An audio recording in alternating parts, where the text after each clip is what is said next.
Hello and good evening, everybody. And tonight what I'd like to do is I'd like to present you another episode of Face Off. And what I'm going to be comparing tonight is two of the big names in thrash metal, that being Metallica and Megadeth. So again, the reason I am comparing these two artists is because once again, they were two of the most dominant and popular thrash metal bands that were ever out there. And also there is a connection between them because the lead singer slash guitarist of Megadeth actually was in Metallica for a very brief period of time before they released their first album, and he actually has a songwriting credit on 6 of their songs, which is actually kind of interesting.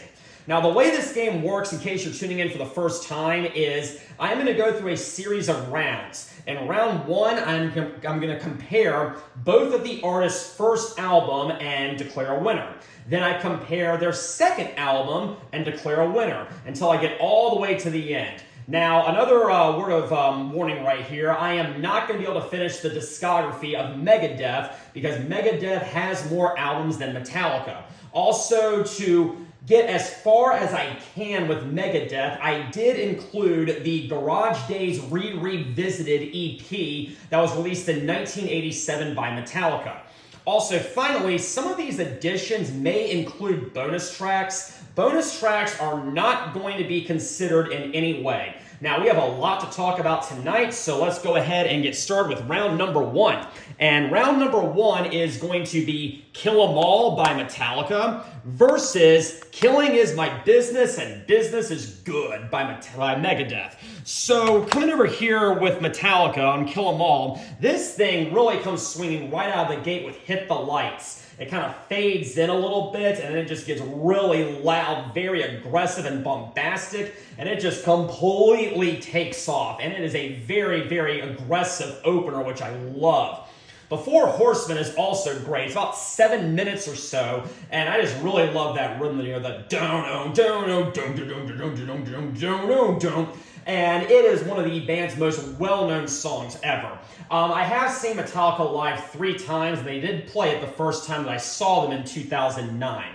Motor Breath may be one of the weaker songs on here, but that's okay. But Jump in the Fire is also really great.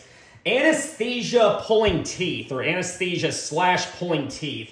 It's an instrumental. It's more of an instrumental that the bass kind of takes precedence on, and it may not really be their strongest, especially in terms of instrumentals, but it segues very well into Whiplash, which is another very fast, thrashy number.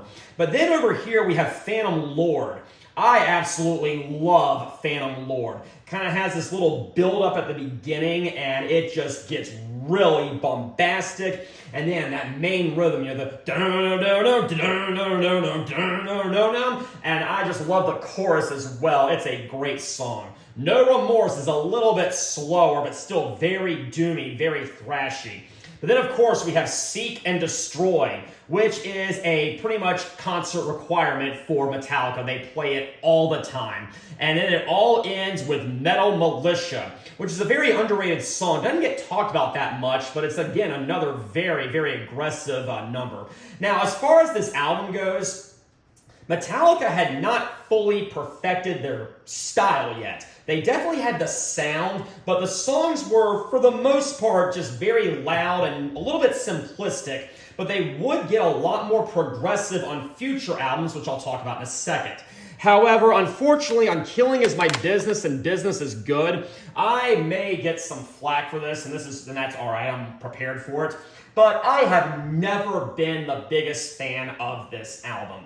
I mean, it sounds good. I mean, it's still a very aggressive, very heavy album. I just felt it was very underproduced, which may be a rather odd complaint, but they're going to rectify that later. And I just didn't think these songs were really all that strong. I mean, the title track is not bad, nor is The Skull Beneath the Skin. I do like Rattlehead. And speaking of mechanics, track number 7. I said earlier that Dave Mustaine has a writing credit on 6 Metallica songs. Well, one of them is The Four Horsemen, and I'm guessing he was the one who wrote the main rhythm because he brought it over to Megadeth. And the main rhythm of the Four Horsemen is the main rhythm of Mechanics. Now, of course, the lyrics are different and the lyrical content is different, but still, it is kind of interesting that that same rhythm appeared in both Metallica and Megadeth. Now, I do think the Four Horsemen is a better song, but Mechanics is a very welcome addition.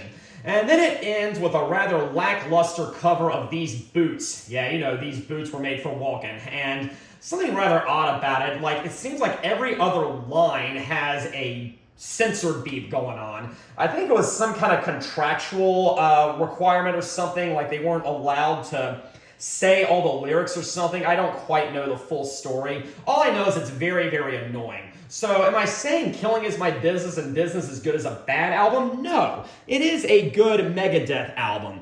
But in comparison to Kill 'Em All, it's really no contest. Kill 'Em All is going to prevail here, and so that is going to be one round for Metallica, and so far, no rounds for Megadeth, but we'll see what happens. So round number 2 is going to have Ride the Lightning by Metallica versus Peace Sells, But Who's Buying by Megadeth.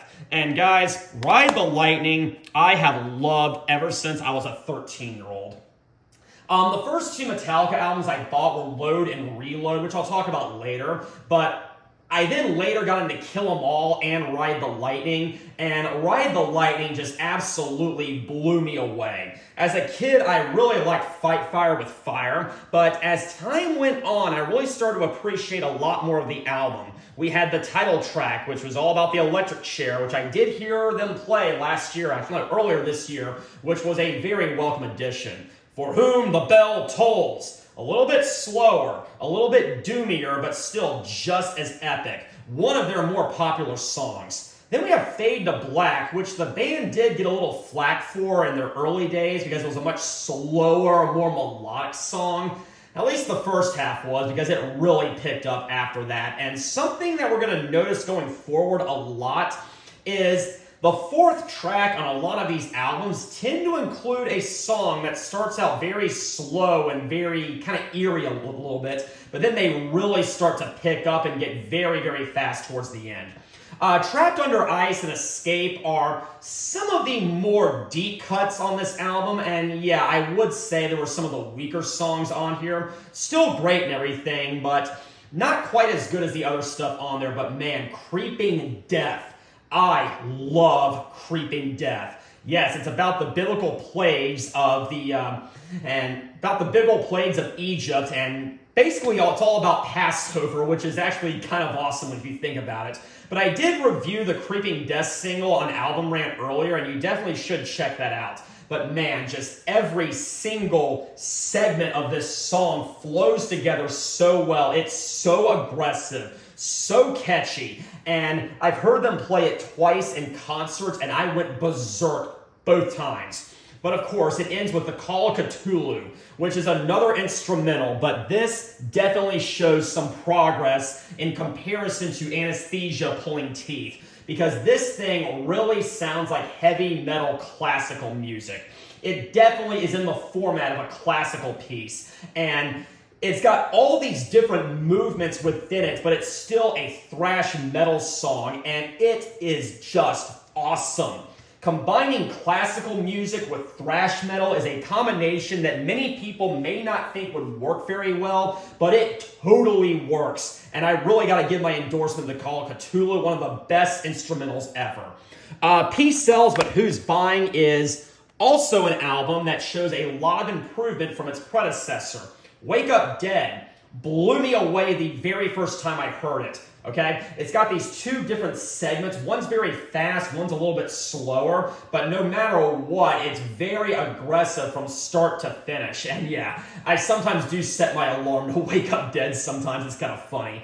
But yeah, the sound is so much better. The production is so much better in comparison to Killing Is My Business and Business Is Good.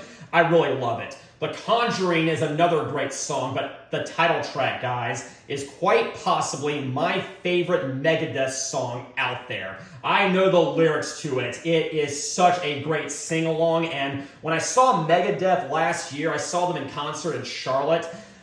They did play Peace Sells, and I had a blast during it. Devil's Island is also good. I like Bad Omen. We have a cover of I Ain't Superstitious, but my last words closed it out very well. So do I love Peace Sells, but who's buying?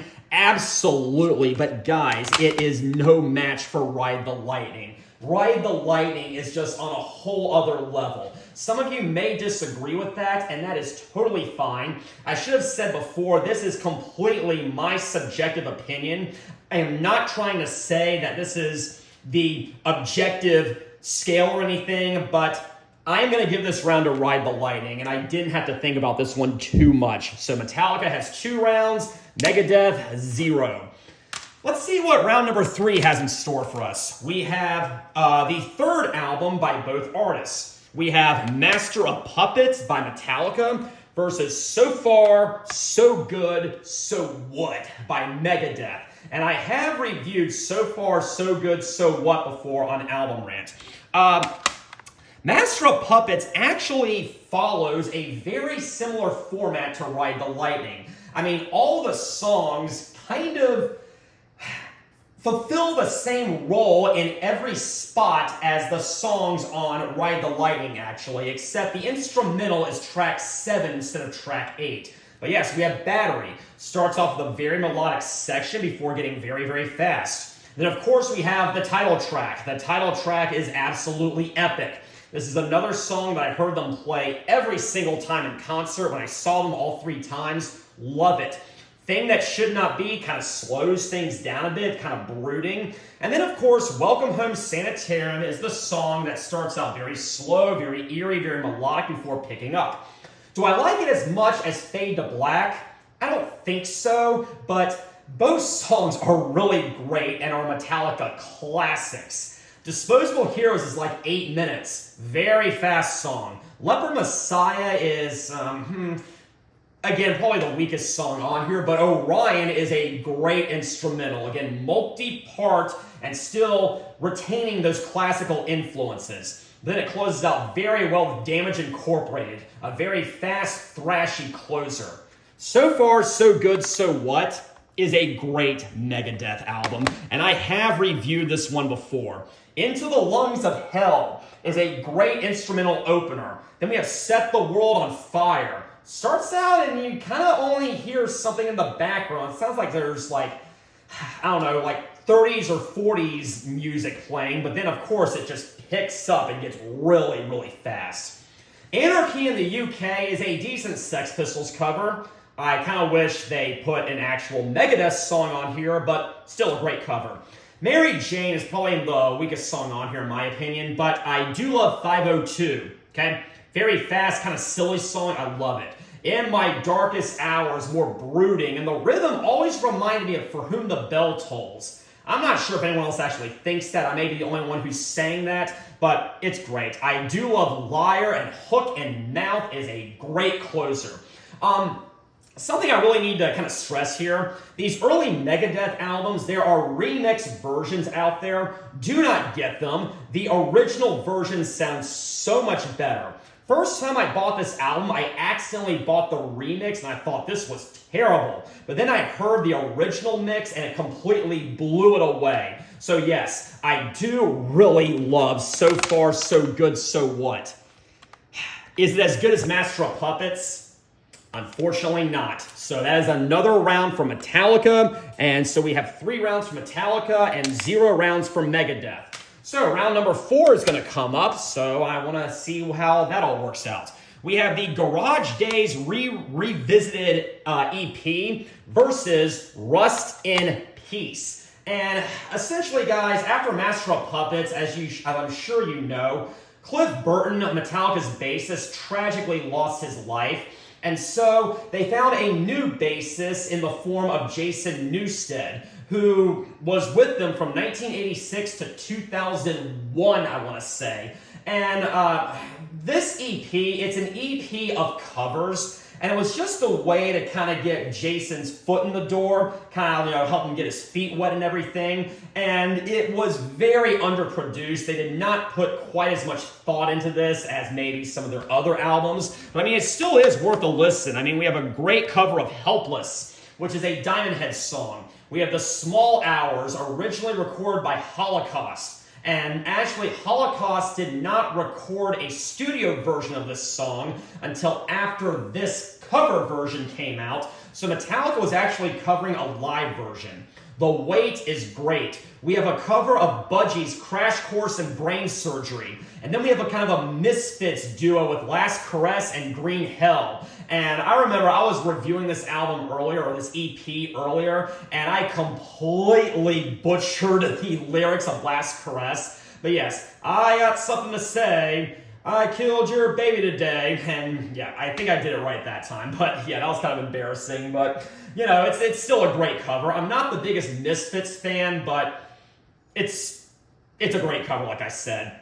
It says not very produced by Metallica. That's because, again, they did not put a lot of thought into the production or anything. This is a very, very raw EP, and it's very good for what it is. However, guys, Rust in Peace is considered to be one of the better Megadeth albums, and I totally agree. This thing is very epic in scope. We have Holy War's The Punishment Due, and it's very reminiscent of tracks like Power Slave by Iron Maiden or Gates of Babylon by Rainbow, and it's just incredible, I am telling you. It was the closer to the concert when I saw them, and it blew me away. Hangar 18 is great. We have Take No Prisoners, awesome. What am I saying? Tornado of Souls is also great. And the title track at the very end closes things out so well. I love the song on Rust in Peace. Not the song, the sound on Rust in Peace. It's very thrashy, but it's also very epic in scope. And it's no wonder that it's considered to be one of the better Megadeth albums. Yeah, and to be honest, if I have to put Rust in Peace up against an EP of covers, Rust in Peace easily wins, okay? So Megadeth is going to be on the board now. Now, guys, I still do like Garage Days Revisited, but it's not a very serious album. It's just an EP of them kind of screwing around, but it is good for what it is. So we have 3 rounds for Metallica and 1 round for Megadeth. So I am now going to proceed to round number 5. What am I doing? I can't count for some reason. We have And Justice for All by Metallica versus Countdown to Extinction by Megadeth. And I know you all probably know the story about And Justice for All. This was the first actual album that Jason Newsted was on, and they did him so wrong on this album. The bass, when it was recorded, it was absolutely brilliant, according to the producer. But Lars came and was like, yeah, we're going to turn that all the way down. I don't know why they would ever do that. I have heard remixes of this album on YouTube where they crank the bass back up, and it sounds phenomenal. I don't know what Lars was thinking, but still, you know, it's... Putting all that aside, putting the sound aside, this is a very well-written album. The music and the songwriting is top-notch. It is absolutely epic and progressive in scope. Blackened, great intro song, and Jason Newsted has a writing credit on it. From what I understand, he was the main mastermind behind it. And Justice for All, the title track, is one of the most complex songs they have ever written. Eye of the Beholder is one of the more disposable ones, but man, that is one of the most famous Metallica songs ever. It is played all the time in concert, and I really get pumped up during it. Now, there are live versions out there. There is a live version on the Live Shit Binge and Purge live album that was released in 1993 by Metallica. And the version of One on that live album completely blows away the studio version. I'm telling you, you've got to hear it. Harvester of Sorrow is another very, very popular song from here. We have The Frayed Ends of Sanity, another very proggy metal number. To Live is to Die. In spirit, it is an instrumental. It's an instrumental. It is a counterpart to Orion and the Call of Cthulhu. And it's a great instrumental, but there is a segment in there where James Hetfield has kind of a monologue. I'm not going to say that he's singing, he's just kind of reciting the lyrics, what does he go? It goes, when a man dies, he murders some part of the world. And I forget the rest. I'm not going to try to butcher it. But I wouldn't quite call that singing, but there are spoken lyrics. So technically this is not an instrumental, but for all intents and purposes it is. Dyer's Eve is considered to be one of the better deep cuts by Metallica. I'm not sure if I'm really that big of a fan of it. I think I like Damage Incorporated. Yeah, I think I like Damage Incorporated better, but it's still a decent album closer. Now, something about Countdown to Extinction. This came out right after Metallica hit it big with an album I'm going to talk about in a second. And I think they were trying to bank off the success of the more mainstream sound that Metallica was pursuing at the time. So like I said, these artists are very much connected to each other. And so it seems to be going more towards a more radio-friendly style. It's still a great album. I think my biggest complaint on this one is, much like In Justice for All, is the sound. I think the sound is actually kind of flat. I know this album is very much beloved by a lot of people, so if you feel differently about that, I totally get that. Just the sound never quite did it for me. But I mean, Skin of My Teeth is a great song. Symphony of Destruction is also another highlight. Then, of course, we have Sweating Bullets, and they did play that when I heard them, when I saw them. Believe it or not, Sweating Bullets was actually parodied by Bill Nye the Science Guy, of all people. I'm not joking. He has an episode out there, and he actually did a parody of this song. That is actually kind of amazing. The title track is also great. So, yeah, I mean, I like it for what it is, but it is no And Justice for All. And Justice for All would have been the greatest thing ever if the sound was better. So Metallica is going to win this time, and we are going to have 4 rounds for Metallica, and then we're going to have 1 round for Megadeth. So it's 4-1. So round number 5 is coming up, so let's get right to it. We have Metallica, the Black Album by Metallica, versus Youthanasia by Megadeth. And this was also one of the very first Metallica albums I ever heard. Inner Sandman was the song that really got me into Metallica. Yeah, I'm sure it got a lot of people into Metallica. But that was the song that I really wanted to hear by them. And I had heard a cover version by some punk ska band back in the 90s. And so I was really excited to hear the Metallica version. And I really, really loved it. But having said all that, there are definitely better things on here. I do love Sad But True. That may be my favorite song off this album. It's much slower, it's a lot more gloomy, but the lyrics are just amazing. They're dark, they're demented, but I love them. Holier Than Thou is pretty fast. The Unforgiven is a slower song, and I have heard them play before in concert, and so it may not be everyone's cup of tea, but I like it. But I like Wherever I May Roam much better. Don't Tread on Me is not quite my favorite, but Through the Never, such an underrated deep cut.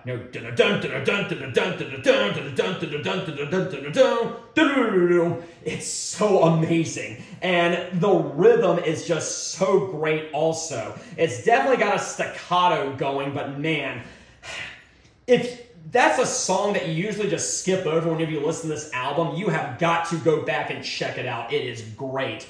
Nothing Else Matters is the big emotional centerpiece on this album, and it's good. Maybe not quite my favorite. I don't like the slower stuff, but still, worth a listen.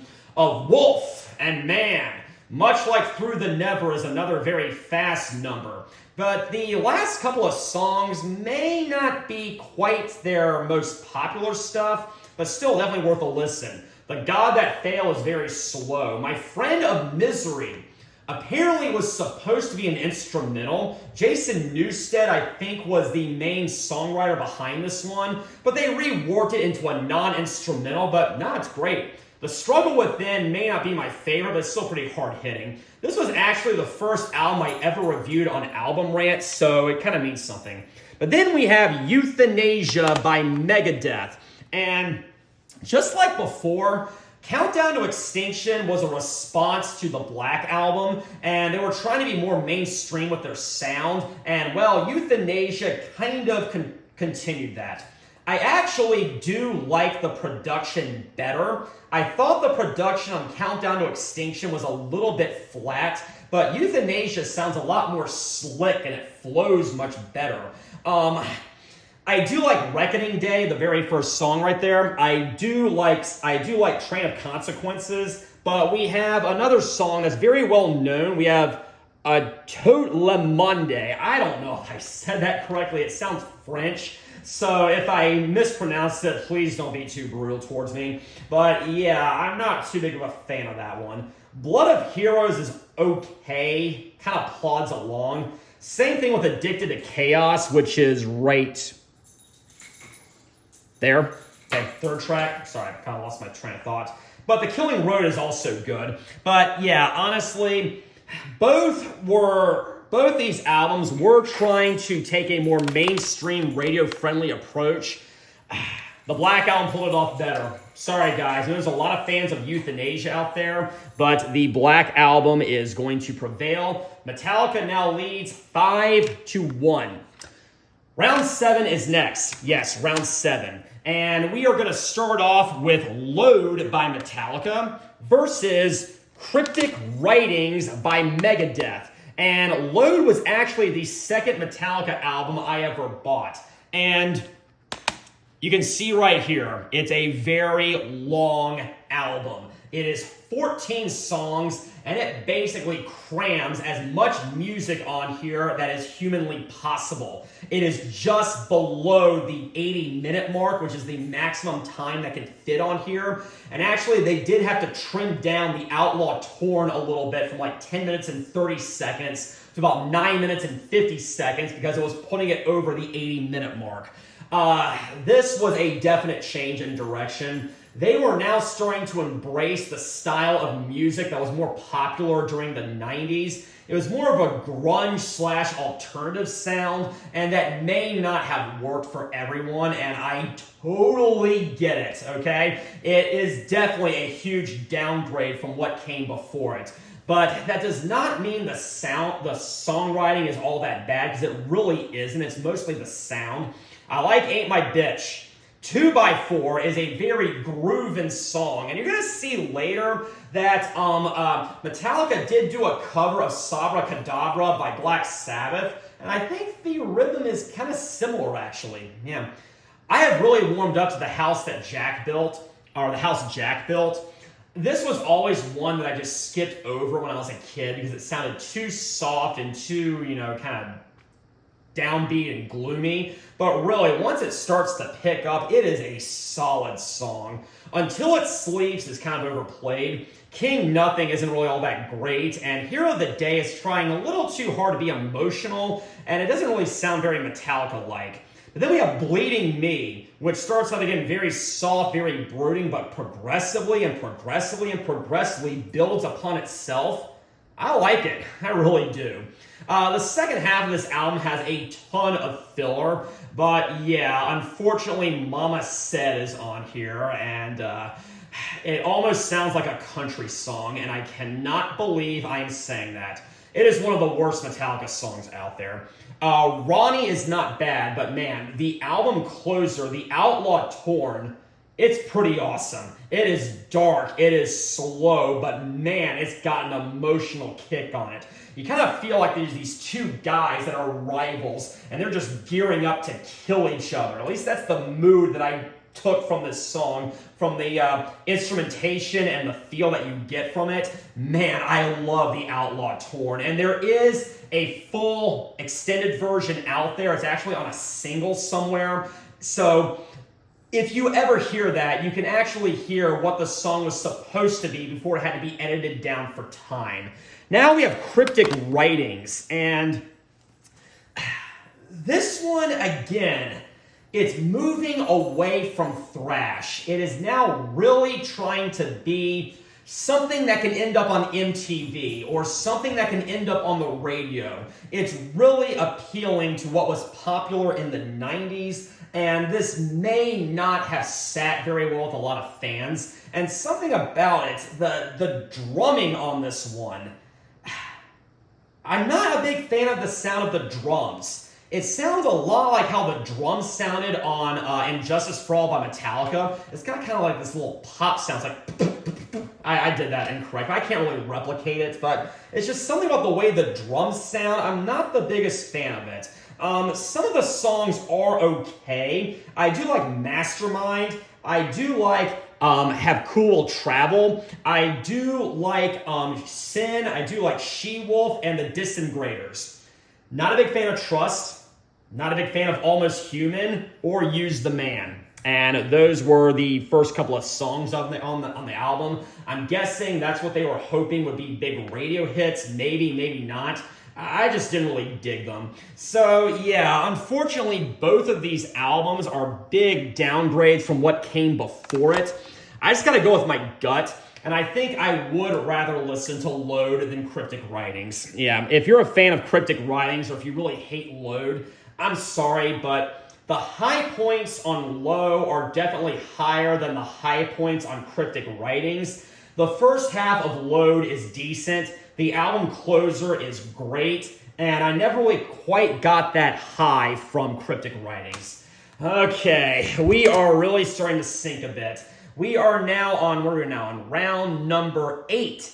We have Reload by Metallica versus Risk by Megadeth, and God, neither of these albums are really that great. And Reload, to be blatantly and brutally honest, it really sounds like leftovers from Load. I am not joking here. And that may actually be what this is. This was actually the very first metal album I ever bought. It was the first Metallica album I ever bought, which would make it the first metal album I ever bought.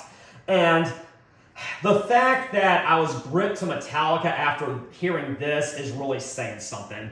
Now, I do not think this is as good as Load or anything else that we've talked about at this point for that matter, but it starts off with Fuel, you know, give me fuel, give me fire, give me thou shalt desire, boom, doom, doom, doom, doom. Very fast song, and it's definitely taken more of a grunge alternative take to it, and that's fine for what it is. They did play it in 2025 when I saw them in concert, and, you know, it was kind of fun to sing along and everything. But I never really quite gravitated that much to Fuel, but it's good for what it is. The Memory Remains, I am guessing, is paying tribute to Cliff Burton. If you listen to the lyrics, it makes sense, so don't quote me on that. That's just my speculation.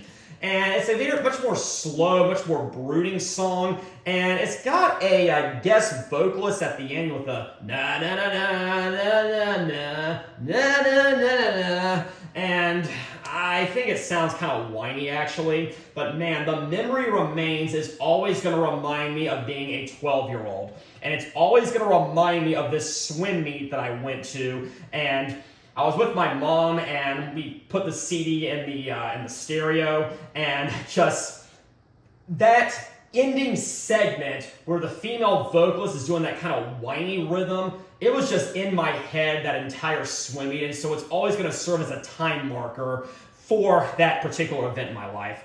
Devil's Dance is very slow, very brooding. I've never really liked it. The Unforgiven 2, obviously a sequel to The Unforgiven. It's okay. I do like Better Than You, however. Better Than You! Better Than You! I do like Bad Seed. Where the Wild Things Are is the final songwriting contribution Jason Newsted ever made to this band. It's kind of decent. Low Man's Lyric is awful, but I do kind of like Fixer. However, guys, we have Risk by Megadeth. They took a risk.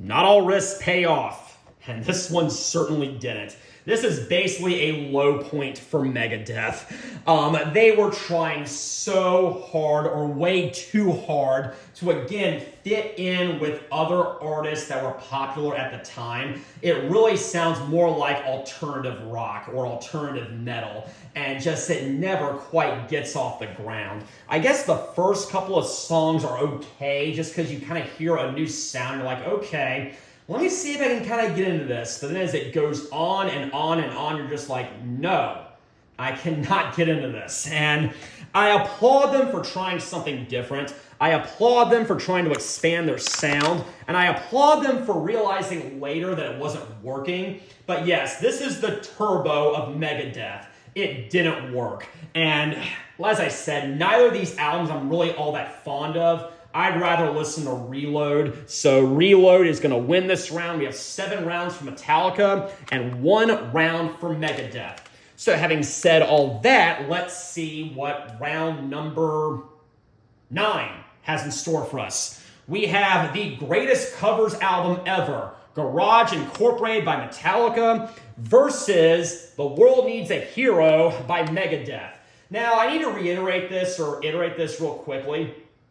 Garage Incorporated is made up of 2 discs.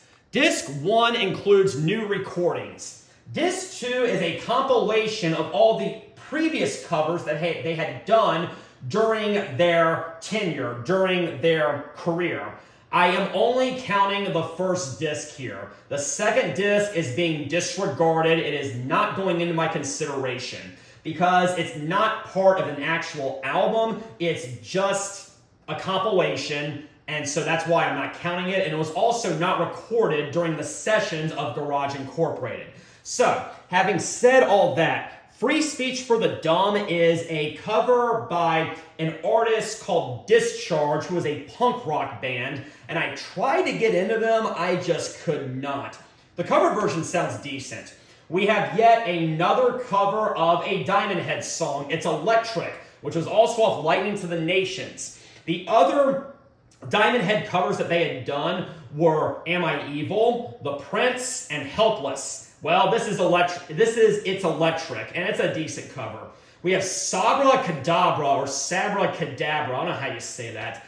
It is a Black Sabbath song. It's kind of a throwaway track, actually. It was off Sabbath, Bloody Sabbath, and honestly, the Black Sabbath version I'm not that big of a fan of, actually. Yeah, believe it or not, I'm not. Okay, I do like the Metallica version, though. However, this one is actually technically a medley, because the second part of it, or the middle section, actually takes part of a National Acrobat, which was also Sabbath Bloody Sabbath. It's a good cover, though. We have Turn the Page, originally by Bob Seger. Yeah, I never thought Metallica would cover Bob Seger, but it worked. It really did. Die Die My Darling is a Misfits cover. I'm not the biggest fan of the Misfits, but man.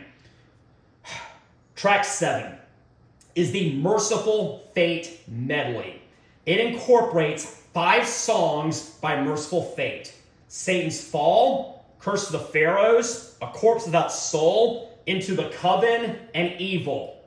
It is flat out amazing, okay? Those were all great Merciful Fate songs. Metallica kind of put their own spin on it, but it is so well recorded. It flows so well, and these were already great songs before Metallica got their hands on it. I love it. And this is what got me into Merciful Fate and King Diamond, and I really have Metallica to thank for it. Astronomy is a Blue Oyster Cult song. It sounds a lot different, okay? When I first heard this covers album, I was a very naive kid, and I kind of thought that, you know, the artists that Metallica is covering, they must sound a lot like Metallica. Well, they really don't. Metallica definitely made these songs sound like Metallica songs, and I really respect that and everything, but having said all that, Astronomy is also a great song. The original version is great. The Metallica version I don't think is quite as good, but it's still very good. We have another rendition of Whiskey in the Jar, which is an Irish drinking song, an Irish folk song, and they based their arrangement off the Thin Lizzy version, and it was another very big hit for the band. Tuesday's Gone is a Lynyrd Skynyrd cover. I have never been a fan of Lynyrd Skynyrd, so maybe not too big of a fan of Tuesday's Gone, but, you know, it's there. The More I See is another Discharge cover, so yeah, this is a great covers album.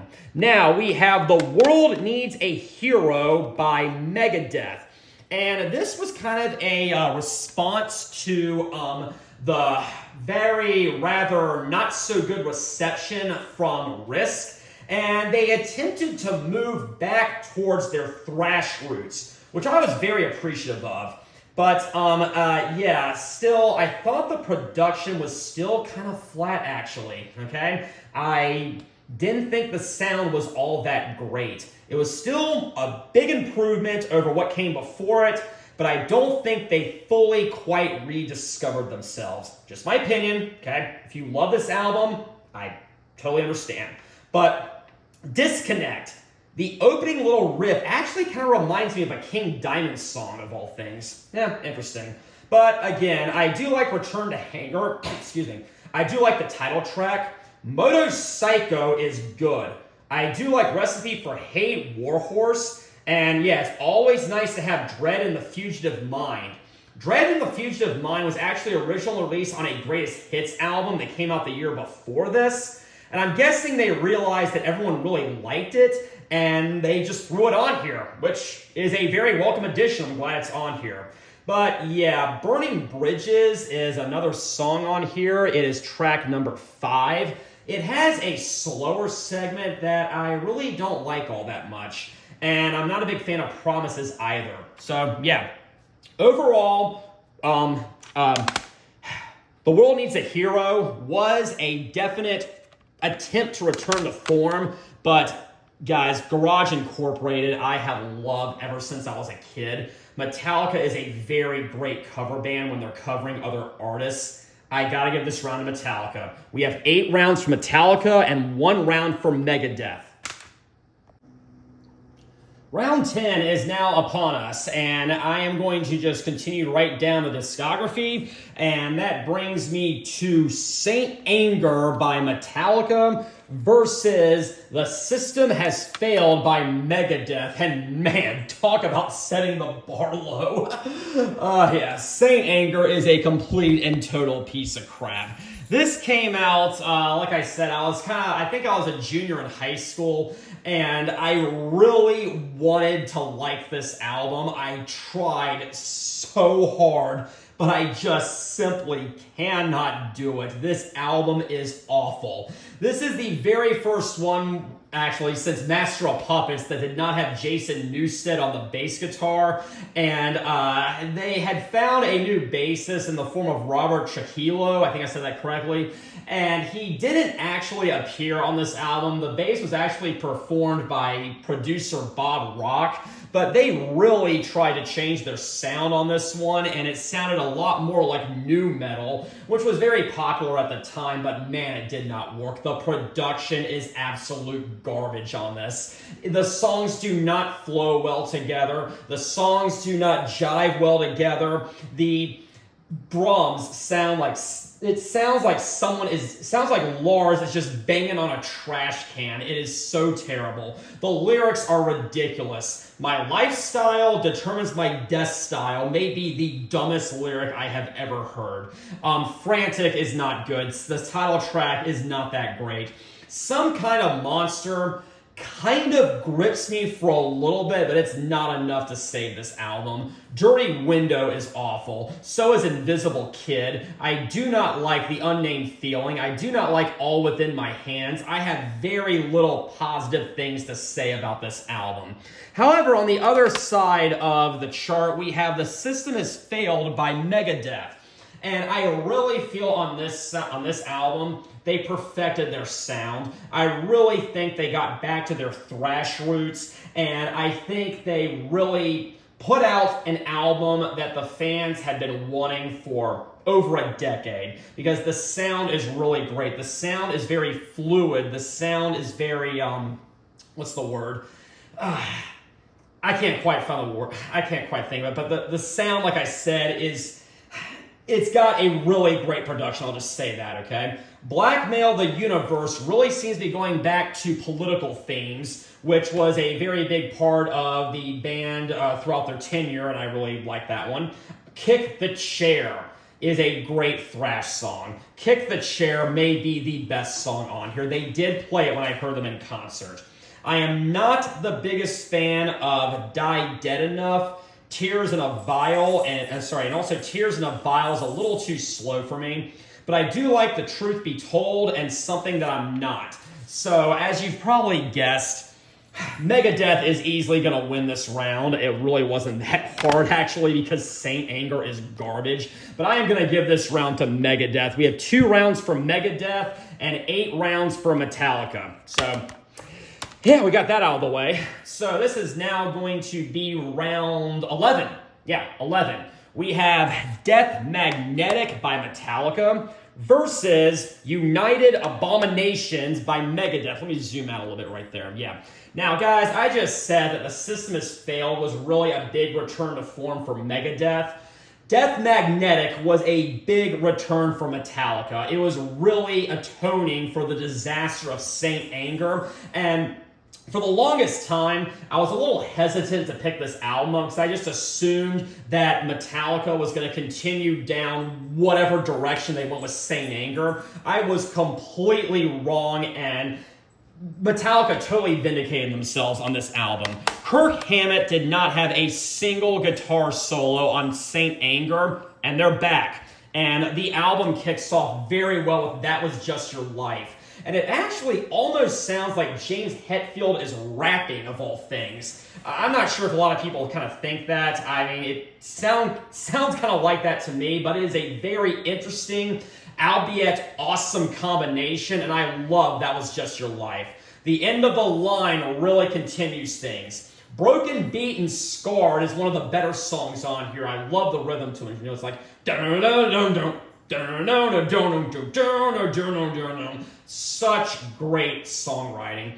The Day That Never Comes really harkens back to the old days. And I said earlier, on those earlier records, or actually a lot of the records, they have a lot of, track 4 is oftentimes a number that starts out very slow, very melodic, but then progressively builds upon itself and has a very explosive, fast ending. And well, The Day That Never Comes really fills that slot on this album.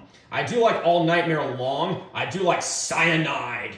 We ended up with the Unforgiven 3. I don't think we really needed a third part. I don't think we needed a trilogy.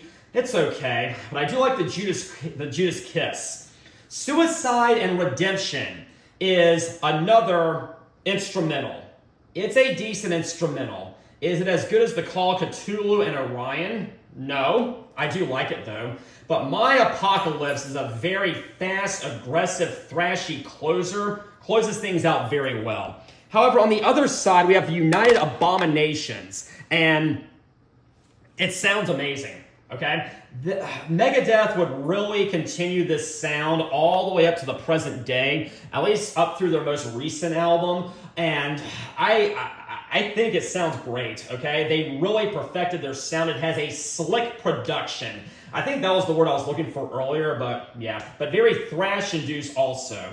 Highlights from this album. Sleepwalker. Washington Is Next. I'm guessing that's more political stuff. The title track is great. Gears of War is great after the first minute or so. I mean, the first minute I don't quite dig, but after that it's really great. We have Play for Blood is good. America Hastan. I think I said that correctly. Yeah, it's track number 9.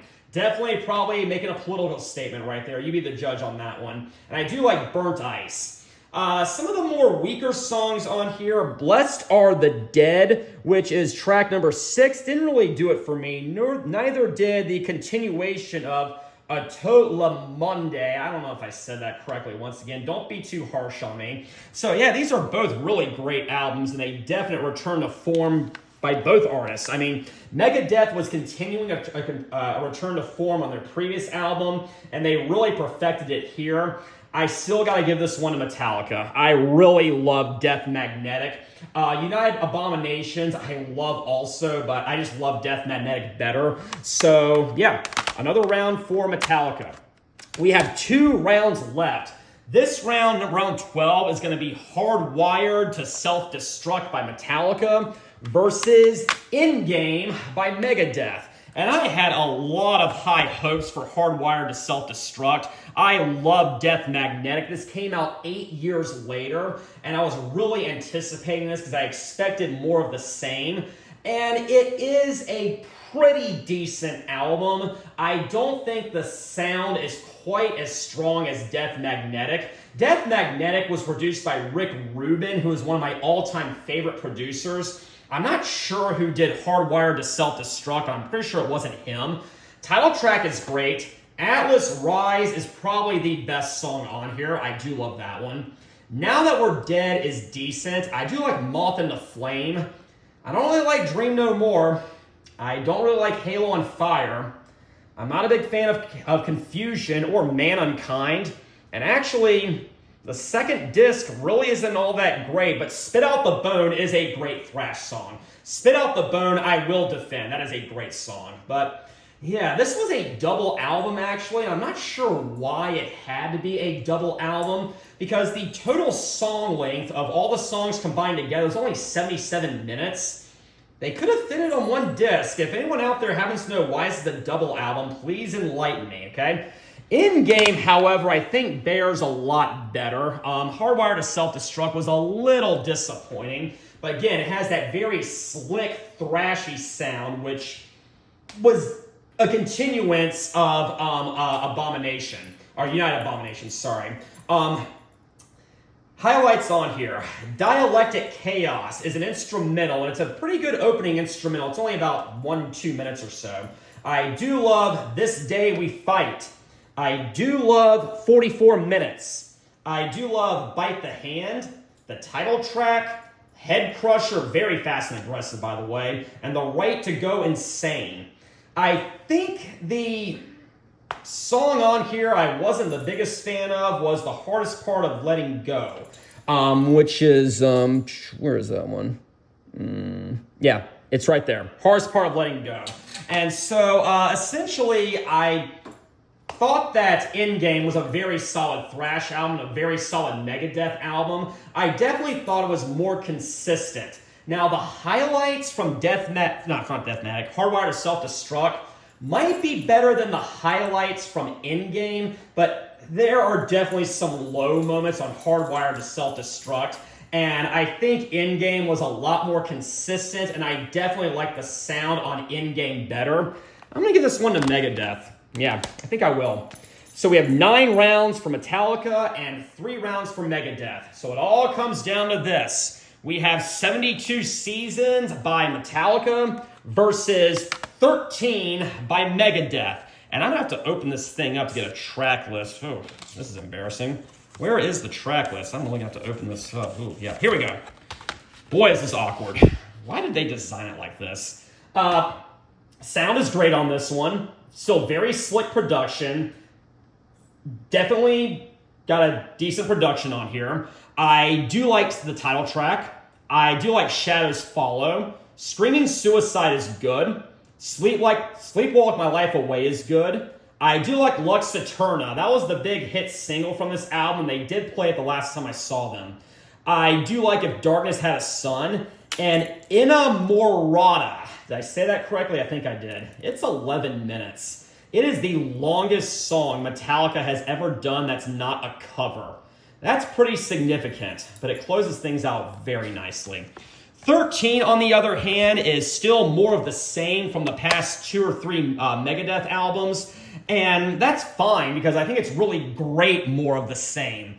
Highlights from this album, again, are Sudden Death, Public Enemy #1, We the People, which I'm guessing is more politics, Guns, Drugs, and Money, Never Dead. Doesn't have the greatest opening minute or so, but it's a good return to form. Fastlane is great, like Wrecker and Deadly Nightshade.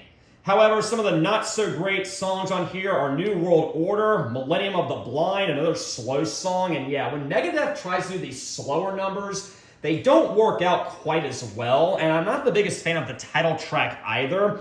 But putting all that aside, I think I'm going to have to give this one to 72 Seasons. Both of these have very similar sounds, I say that. They're both very slick. They are both very fast, but I think I just like the songwriting on 72 Seasons better. So this round is going to go to Metallica. So the final total is 10 rounds for Metallica and 3 rounds for Megadeth, and Metallica is going to be the winner. So anyways, I want to thank you all very much for joining me tonight. I had a great time going through this face-off episode. Next time, we're going to look at some cagey Cretans start a career of evil. But until then, have a very pleasant evening.